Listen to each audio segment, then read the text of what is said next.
जगातील माझ्या सर्व सख्या बांधवांनो, सप्रेम नमस्कार.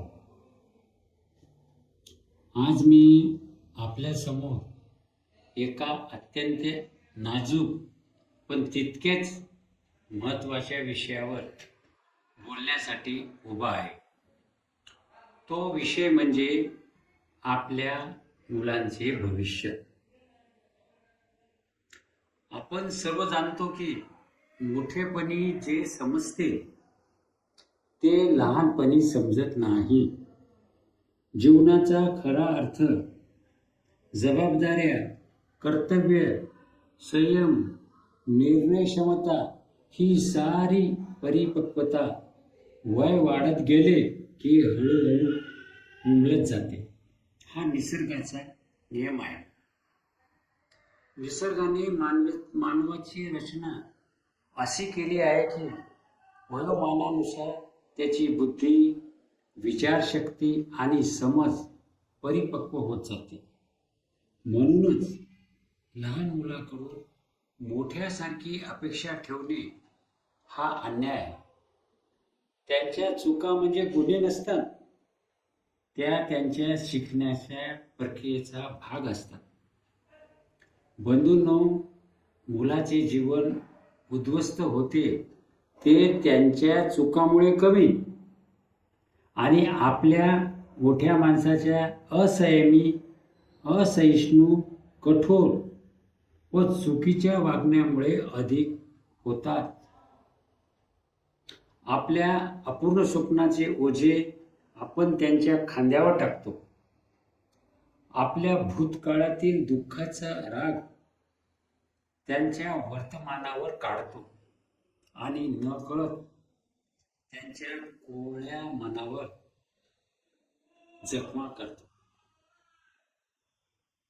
जर आपल्याला लहानपणी योग्य संस्कार, मार्गदर्शन, सोयी सुविधा मिळाल्या नसतील आणि त्यामुळे आपल्या जीवनात त्रास झाला असेल तर ती वेदना पुढच्या पिढीवर उतरवू नका. उलट त्यांना सावध करा, समजून सांगा, योग्य मार्गदर्शन करा. दुःखाची परंपरा नको, संस्काराची परंपरा निर्माण करा. रागाची साखळी नको, समजुतीची साखळी जोडा. आजच्या काळात आणखी एक मोठे आव्हान आपल्या समोर उभे आहे. ते म्हणजे बाहेरील खाणे पिणे आणि चुकीच्या सवयीचे आकर्षण. फास्ट फूड, अति गोड पेय, अनियमित आहार आणि पाश्चिमात्य दिखाव्याची नक्कल हे सर्व मुलांच्या आरोग्यावर आणि मनोवृत्तीवर परिणाम करतात. आपल्या संस्कृतीत सात्विक, शुद्ध आणि घरगुती आहाराला महत्त्व दिले गेले आहे. घरचे अन्न केवळ पोट भरण्यासाठी नसते, ते संस्कार, प्रेम आणि आरोग्य याचे प्रतीक असते. म्हणून मोठ्यांनी स्वतः उदाहरण घालून द्यावे. बाहेरील जसे की बिस्किट, ब्रेड, टोस्ट, हॉटेलचे तळलेले पदार्थ म्हणजे भजे, समोसा, कचोरी, शेव, चिवडा, इडली, डोसा, गोड पदार्थ म्हणजे पेढा, गुलाबजामुन, जिलेबी, बासुंदी इत्यादी अन्न टाळावे. मुलांना त्यापासून परावृत्त करावे आणि आपल्या परंपरेनुसार साधा, पौष्टिक व संतुलित आहाराचे महत्त्व सांगून ते स्वीकारण्यास आग्रह करावा. आहाराबरोबर वागणूकही आपल्या संस्कृतीची सुसंगत असावी. जसे की वडीलधाऱ्याचा आदर, संयमित बोलणे, शिष्टाचार आणि नैतिक मूल्ये यांचा आग्रह ठेवावा.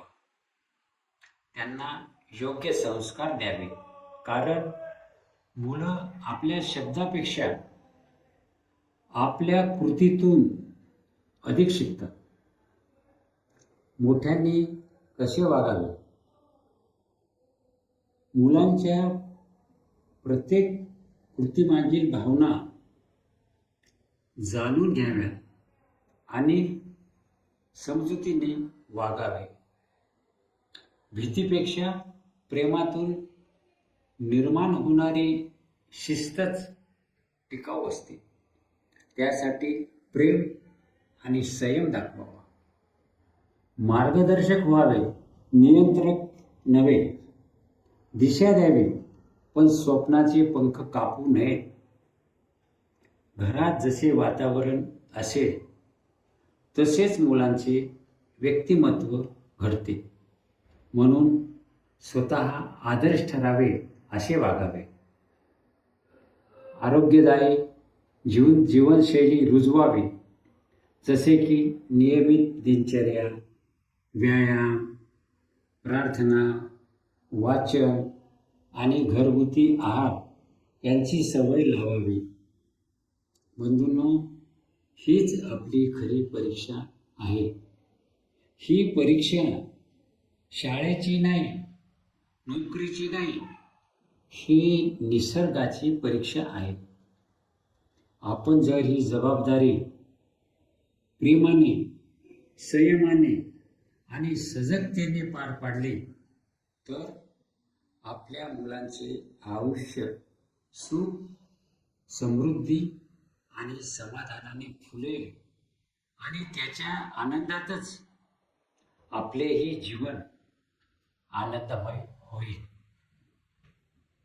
लक्षात ठेवा, मुलं ही आपली मालमत्ता नाही, ती भविष्यातील समाजाची संपत्ती आहे. त्यांच्या डोळ्यातील स्वप्ने जपा, त्यांच्या आरोग्याची काळजी घ्या, त्यांच्या मनातील निरागसता जपा आणि आपल्या संस्कृतीच्या मूल्यांनी त्यांना समृद्ध करा. चला, आपण ठरवूया, रागाऐवजी समजूत, दबावाऐवजी प्रेरणा आणि बाहेरील आकर्षणाऐवजी आपल्या संस्कृतीची शुद्धता स्वीकारूया. मगच आपण अभिमानाने म्हणू शकू, होय, आम्ही आमच्या पुढच्या पिढीचे जीवन उद्ध्वस्त केले नाही, तर ते उज्ज्वल आणि संस्कारित केले आहे. धन्यवाद.